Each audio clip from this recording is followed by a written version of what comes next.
Disclaimer, cerita dalam video ini hanyalah fiktif belaka. Semua kejadian, karakter, dan tempat dalam video ini tidak ada kaitannya dengan kejadian nyata. Jangan lupa like, komen, dan subscribe untuk cerita-cerita menarik lainnya. Semoga yang like dan subscribe lancar rezekinya dan dimudahkan segala urusannya. Amin. Di sebuah desa kecil yang terletak di pelosok Jawa Tengah, hiduplah seorang pemuda bernama Arman. Ia adalah anak sulung dari 3 bersaudara. Ayahnya hanyalah buruh tani, sementara ibunya sesekali bekerja serabutan untuk menambah penghasilan keluarga.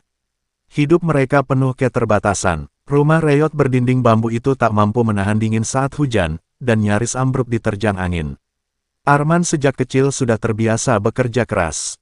Pagi-pagi ia membantu ayahnya di sawah, sebelum berangkat ke sekolah dengan perut kosong.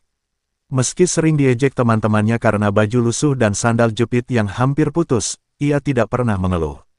Di dalam hatinya, ada tekad besar, suatu hari, ia akan keluar dari kemiskinan ini.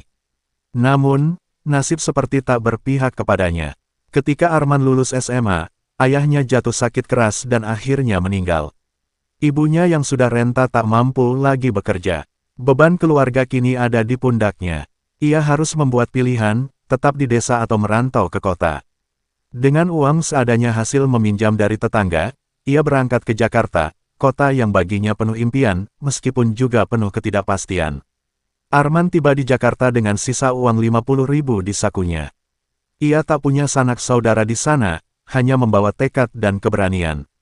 Malam pertama, ia tidur di emperan toko, merasakan dinginnya trotoar dan kerasnya kehidupan. Hari-hari berikutnya tak lebih baik. Ia melamar pekerjaan di berbagai tempat, tetapi ditolak mentah-mentah karena tidak memiliki pengalaman. "Kami butuh orang yang sudah ahli," kata seorang pemilik toko. "Maaf, tempat ini sudah penuh," ujar lainnya. Lapar, lelah, dan hampir putus asa, Arman mulai mencari pekerjaan kasar. Ia bekerja sebagai tukang angkut barang di pasar dengan upah harian. Sesekali, ia menjadi kuli bangunan. Tangannya yang dulu terbiasa menggenggam pena kini penuh luka karena mengangkat batu bata dan mencampur semen. Suatu hari, saat ia bekerja sebagai pencuci piring di sebuah warung makan, ia bertemu dengan seorang pria tua bernama Pak Hendra, seorang pedagang kaki lima yang menjual buku bekas. Pak Hendra melihat semangat Arman dan mengajaknya tinggal di rumah petaknya yang sempit.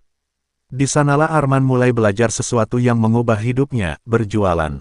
Arman mulai berjualan buku bekas bersama Pak Hendra. Setiap pagi, ia membantu mencari buku di pasar loak, membersihkannya, lalu menjualnya di pinggir jalan. Namun, berjualan di trotoar tidaklah mudah. Ia harus berhadapan dengan preman yang meminta uang keamanan, serta razia Satpol PP yang kerap menggusur lapak mereka.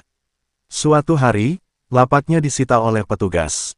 Semua buku yang ia kumpulkan dengan susah payah hilang begitu saja. Arman terduduk di trotoar, merasa perjuangannya sia-sia. Ia hampir menyerah. Namun, Pak Hendra menepuk bahunya. "Kalau kau menyerah sekarang, kau akan kembali miskin seperti dulu. Jangan biarkan Jakarta mengalahkanmu." Kata-kata itu membakar semangatnya kembali. Arman kemudian mencoba peruntungan baru, berjualan pulsa dan kartu perdana di pinggir jalan. Dengan modal kecil dari sisa tabungannya, ia mulai belajar seluk-beluk bisnis kecil itu. Ia berdiri berjam-jam di bawah terik matahari, menawarkan dagangannya ke setiap orang yang lewat. Saat mulai mendapatkan pelanggan tetap, nasib buruk kembali menimpanya. Lapaknya diusir oleh preman jalanan yang meminta setoran lebih tinggi. Arman menolak, lalu ia dihajar hingga babak belur. Dengan tubuh penuh luka, ia kembali ke rumah petak Pak Hendra, menangis dalam diam. Namun, ia tidak menyerah. Ia kemudian mencoba bisnis online, menjual barang-barang dari grosir ke marketplace dengan sistem dropship. Ia belajar digital marketing dari internet, membaca buku bisnis bekas, dan mencoba memahami algoritma penjualan online. Hari demi hari, ia bekerja tanpa lelah. Tahun-tahun berlalu. Dari seorang anak desa yang tak punya apa-apa, Arman kini menjadi seorang pengusaha sukses di bidang e-commerce. Ia memiliki toko online yang menjual berbagai produk kebutuhan sehari-hari, dengan ratusan ribu pelanggan dari seluruh Indonesia. Dengan keuntungan yang ia dapat, ia membuka toko fisik pertamanya di Jakarta. Kemudian, ia membangun bisnis logistik sendiri untuk mempercepat pengiriman barang. Dalam waktu 5 tahun, Arman telah menjadi pengusaha muda yang diperhitungkan. Namun, ada satu hal yang belum ia lakukan, kembali ke desa. Ketika ia pulang ke kampung halamannya dengan mobil mewah, semua orang terkejut. Mereka yang dulu meremehkannya kini menyambutnya dengan penuh hormat. Tapi Arman tidak datang hanya untuk pamer kekayaan. Ia datang dengan sebuah misi, membangun desanya. Ia mendirikan koperasi bagi petani kecil, membuka lapangan kerja bagi pemuda desa, serta membangun sekolah gratis untuk anak-anak miskin. Ia ingin memastikan tidak ada lagi anak yang harus mengalami kesulitan seperti dirinya dulu. Di puncak kejayaannya, Arman berdiri di depan rumahnya yang kini telah megah, memandang langit senja. Ia tersenyum, mengenang perjalanan panjangnya yang penuh luka dan air mata. Jakarta memang telah mengajarkannya banyak hal, tentang kerasnya hidup, tentang jatuh dan bangkit, dan yang terpenting, tentang arti sebuah perjuangan.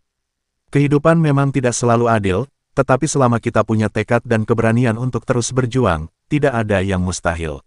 Arman adalah bukti bahwa dari penderitaan bisa lahir kesuksesan, selama kita tidak pernah menyerah. Arman telah mencapai kesuksesan yang dulu hanya bisa ia impikan. Namun, hidup selalu punya cara untuk menguji seseorang, bahkan saat ia berada di puncak. Suatu hari, salah satu bisnis logistiknya mengalami masalah besar. Salah seorang manajer kepercayaannya ternyata melakukan penggelapan dana dalam jumlah besar. Perusahaan mengalami kerugian miliaran rupiah, dan banyak pengiriman barang pelanggan yang tertunda. Nama baik Arman dipertaruhkan. Pak, ini sudah di luar kendali. Kalau tidak segera ditangani, bisnis kita bisa bangkrut, kata Dimas, salah satu karyawan setianya. Arman tidak bisa percaya bahwa orang yang selama ini ia percayai justru mengkhianatinya. Tapi ia tidak punya waktu untuk meratapi nasib.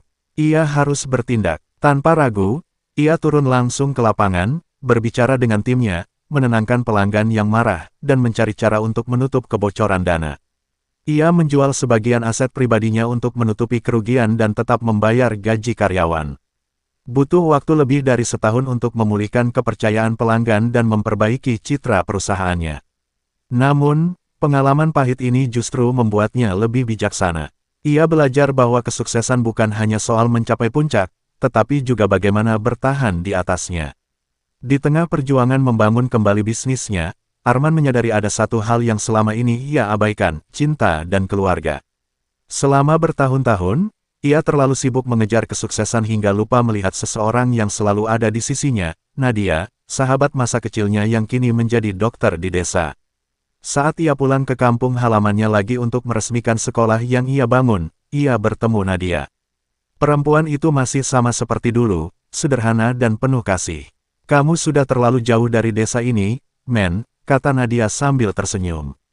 Tidak, Nat, justru aku ingin kembali, jawab Arman.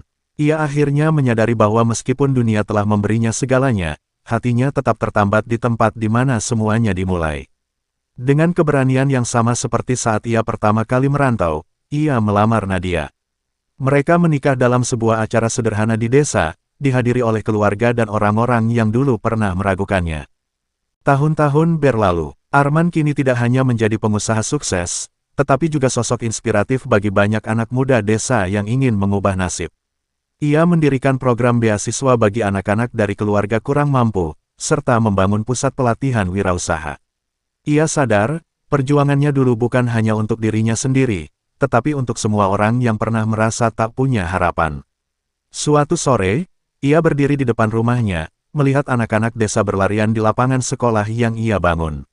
Nadia menggenggam tangannya, sementara anak mereka, seorang bocah laki-laki kecil, berlari ke arahnya. Papa, kapan kita ke Jakarta lagi?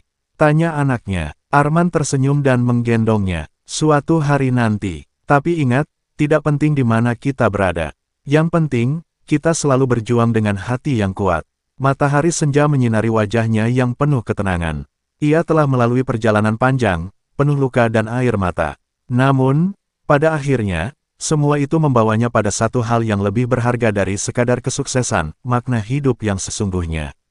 Kesuksesan Arman yang semakin besar ternyata menarik perhatian banyak pihak, termasuk mereka yang iri dan ingin menjatuhkannya.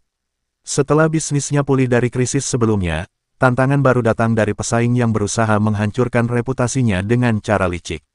Salah satu perusahaan besar yang tidak suka dengan perkembangan bisnis logistik Arman mulai menyebarkan fitnah bahwa perusahaannya terlibat dalam praktik ilegal. Berita bohong itu menyebar di media sosial, membuat kepercayaan pelanggan kembali goyah. Arman tahu, jika ia tidak segera bertindak, reputasi yang ia bangun dengan susah payah bisa hancur dalam semalam. "Pak, kita harus buat klarifikasi resmi dan bawa ini ke jalur hukum," kata Dimas, tangan kanannya. "Tidak cukup, kita harus buktikan di lapangan bahwa semua ini tidak benar," jawab Arman tegas. Dengan strategi yang matang, ia mengundang media untuk melihat langsung operasional perusahaannya, membuktikan bahwa semua tuduhan itu palsu. Ia juga melacak dalang di balik fitnah tersebut dan akhirnya menemukan bahwa perusahaan pesaingnya diam-diam menyuap beberapa orang untuk menyebarkan berita palsu.